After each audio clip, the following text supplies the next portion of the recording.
to another video, another morning workout talk, which one and only Literary Pharaoh. Yeah, Literary Pharaoh back again with another video, guys. Again, today's well, you know what? Technically, today's not Monday, but I'm doing this workout talk because I feel like it is a Monday because I was off from work Monday, but I wasn't off from the gym. I still went to the gym Monday, but I did have my yoga workout today. So today I'll be doing another morning workout talk tomorrow, which is a Wednesday, and I'm just doing another morning workout talk today. It's Tuesday, But you know what? I'm not even gonna title this a workout talk. I'm gonna just title this whatever I want to title it. So yeah, I'm gonna just keep it consistent. So Monday, Wednesday, Fridays are my morning workout talks, and today I'm not gonna title it morning workout talk. I'm just gonna give it the title that fits the content that I'm talking about today. So again, I didn't do a video on the Colorado loss, after the game, but I wasn't as disappointed as I thought I would be, because I still think that Colorado Buffaloes are a good team. I still think that some of the things that they need to work on is still being more consistent with the running game, and Shedeur needs to not take sacks, and he holds the ball too long. Not all sacks are on the offensive line. I want to get you guys to understand that. Some of you guys think that Shedeur Sanders is such a good quarterback that no matter what he does, it's never his fault. There are a couple of ways that the quarterback can help out the offensive line. The quarterback can either A, if he doesn't see anything, throw the ball out of bounds. You say, but if you throw the ball out of bounds, you don't get any yards. Exactly. You don't get any yards, but you don't lose any yards either. Okay? When Shedeur drops back to pass, he doesn't necessarily even drop back. He's always in shotgun. So when he's in shotgun and he's going back to pass the ball, he's already 9 yards deep. If he takes a sack that far back, you end up, rather than it being 2nd and 10, it's like 2nd and 17, sometimes 2nd and 19. It's much harder to gain momentum and have some sort of fluidity to your offense if you're backed up that much. So the offensive line is okay. I believe that Shedeur holds the ball too long because he's looking for the bigger splash play. Now there's certain plays that are designed for him to get the ball out quickly. Those jailbreak screens, I understand those. But whenever he has to read his progressions and look down the field and go through his progressions, he tends to hold the ball longer than he should. And in a way, that's on him. That's not the offensive line, because whenever a quarterback puts his offensive line in a bad spot, it doesn't make the offensive line feel good, because we're doing our end of the job, but you're not doing yours. You got to understand, guys, the offensive line, no offensive line can hold off pass rushers for so long. You can only hold them off for so long. If the ball's not out of your hand within 3 seconds, and let's say Shedeur does drop back in shotgun, and he doesn't have the 2.5 to 3 seconds to throw the ball, that's okay. Sometimes the offensive line they do with.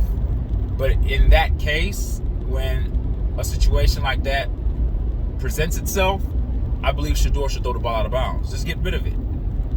Does it hurt your statistics and your efficiency when you throw the ball out of bounds? Because it does count as an attempted pass, and it goes on your record as an incompletion. It's okay. See, quarterbacks who are selfless have to think bigger than statistics. You have to think of what's going to make my team better. If I hold the ball and try to play hero ball underneath the governance of my dad, who's the head coach, underneath the theme of daddy ball, then it becomes very difficult to have a team-centric mindset. Now, I'm not insinuating that Shedeur is a selfish player. I don't think he is. I think he's a selfless player. He's human, of course. He gets frustrated at times when he feels that his offensive line aren't holding up. But not all the sacks are on the offensive line.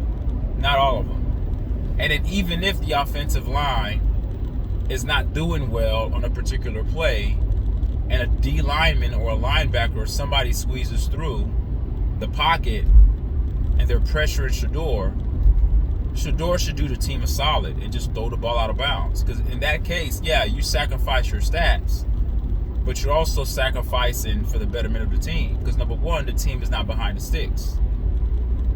Number two, your offensive linemen don't feel like they're being thrown under the bus. Because I feel like the overall narrative and theme with Colorado is the fact that whenever Shedeur gets sacked, oh, there we go again. It's the offensive line. It's the offensive line.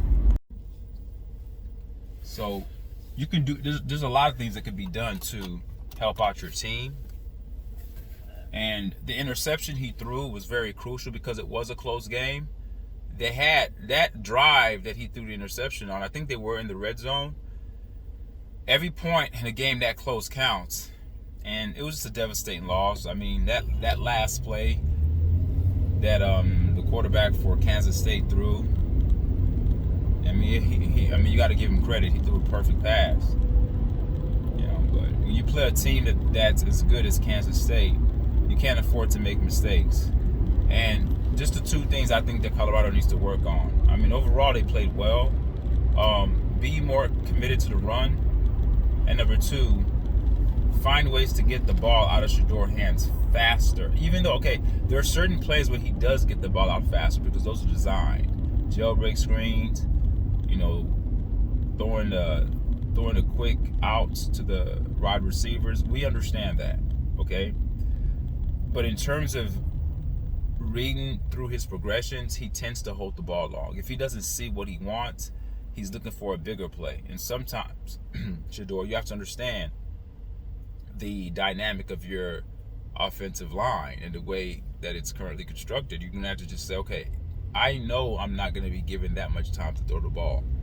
So a clock should already be in your head that I should get rid of the ball as quickly as possible. And there are other times, too, where he moves. He has awkward movements in the pocket where he runs into the sack. You know, he doesn't, because he's so, he's hearing footsteps and he's seeing ghosts because he's been sacked so much. If you're talking about all the sacks he took last year and the sacks he's taken this year, of course, this year he's not taking as much as he took last year. It's much improved in that regard, but he's still getting sacked. I think that sometimes he sees ghosts and he doesn't really shift through the pocket or move inside the pocket. He tends to want to roll out, and he does a little spin where he rolls out, and sometimes he runs into a sack. So, yeah, they lost by one score. They didn't look bad, and this is what I talked about months ago. I said, you know, I just want to see that the team is competitive. Where if they do lose the game, there's just a couple of things that we can point to and say that Colorado needs to clean up. But other than that, they played a good game. It seems that Kansas State just made the bigger plays when they needed it, and the one mistake, that one turnover, that's it. I think, I don't have the stats in front of me, but if you look at the turnover game battle, I think Kansas State won that. I know for sure Shedeur threw that interception. I don't think that. No, hold on. I'm trying to take a guess here. Did Kansas State have a pick? Did they throw an interception? I think they did. Correct me if I'm wrong, guys, in the comment. I believe they did. Yeah, so I think the turnover battle was even. But when you're playing a good team, you can't even afford to make mistakes. Even though it's even, I feel like that touchdown, it would have been a touchdown. I really feel like that drive where Shedeur, the ball sailed on him, that drive was a promising drive. That would have been 7 on the board, without a doubt. But hey, things happen. Things happen. Things happen. But yeah, but I mean, they played well. Just commit more to the run and try to make more of a conscious effort to be balanced. And it doesn't mean, you know, if you run 50 plays, you have to have 25 passing plays. Just run the ball enough to keep the defense honest. You know, just run the ball enough to keep the defense honest. So what now? Their record's 4-2. 4-2. The goal is to try to win more than, well, the short-term goal for right now is for them to try to win more than 4 games, because they only won 4 games last year. So they can get to 5 games. That'd be great. 5 wins. I don't know who their opponent is next, but we'll see how they do. We'll see how they do. But Shedeur needs to definitely do a better job of getting rid of the ball quicker. Because I think if they listen to what I'm saying, if Colorado can stay from being in those long second down, third down situations, they're going to be a dominant team. It's just smart football. Think about it. They're explosive enough to get 10 yards. Look how many times they've been behind the sticks and they still drive the ball down the field and score. They're an amazing offensive team. Their offensive rate of scoring and moving the football down the field is amazing. And I don't think that they get enough credit because the boneheaded sacks that are being taken and the fact that they're always being pushed back. I mean, it's really hard to convert a first down when you're at 2nd and 19, 2nd and 17, 2nd and 16. It's just harder. So just keep it within the sticks. I'd rather it be 2nd and 10 than 2nd and 16. I'd rather it be, than if it's 2nd and 10, let's say you gain 6 yards on 2nd and 10, now you're at a manageable 3rd and 4. You're trying to tell me with the weapons that Colorado has that can't get 4 yards. I mean, your chances of moving the ball down the field increase immensely when you governing yourselves within a yards to gain that's reasonable. When you're trying to gain 14, 15 plus yards to get a first down, you're at the mercy of the defense, and the defense is going to pin their ears back and come at you. And even with the injuries that they had, even with Travis Hunter being out of the game due to his injury, and I don't know the updates. I don't know the any updates with his injury right now, but I know he didn't return to the game. But even with him out and other key players out, I still feel that they still could have won that game. Now that pass that was thrown by Kansas State quarterback, I think his last name is Robertson or Williams. I forgot his last name, but that pass that he threw, I don't know if that pass gets through if Travis Hunter is playing. And I don't even know if he would even think to test Travis Hunter. A lot of quarterbacks are very reluctant to throw to Travis Hunter's way. So it's just unfortunate. It's a game that they should have won, could have won, but I don't feel bad in them losing to an 18th ranked team in the nation. And they didn't get blown out. So they still have a sense of pride to hang their hat on, to say, you know what, we played a good game. We can be better. However, there's some things they need to clean up, particularly on the offensive side of the ball. I really feel like the sacks is what's pushing Colorado back. Good teams don't. If you look at the Georgias of the world or the Ohio States, they don't take sacks like that. They don't. They're not behind the sticks, and that's why there's teams like that are very efficient. They rarely do that. You can, if you're watching a game, there'll be like 5 to 6 times where Shedeur is either sacked or hit. I mean, you remember at one point they were negative 27 yards rushing. And it's not that the running backs were rushing for negative 27 yards. It's because Shedeur, what they do in college football and in the football too, and in the NFL, when they're looking at the rushing statistics, they factor in the rushing statistics of the quarterback, even though the quarterback is not on a design run play. So if the quarterback is running for his life and he gets sacked and he loses 6 yards, that'll be negative 6 yards rushing. That's how they count it.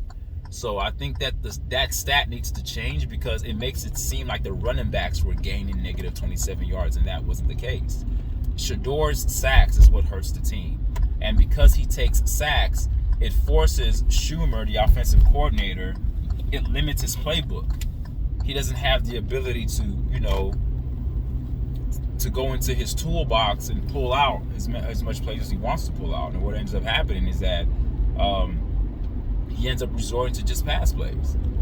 And when Colorado becomes predictable, they become very beatable. All right?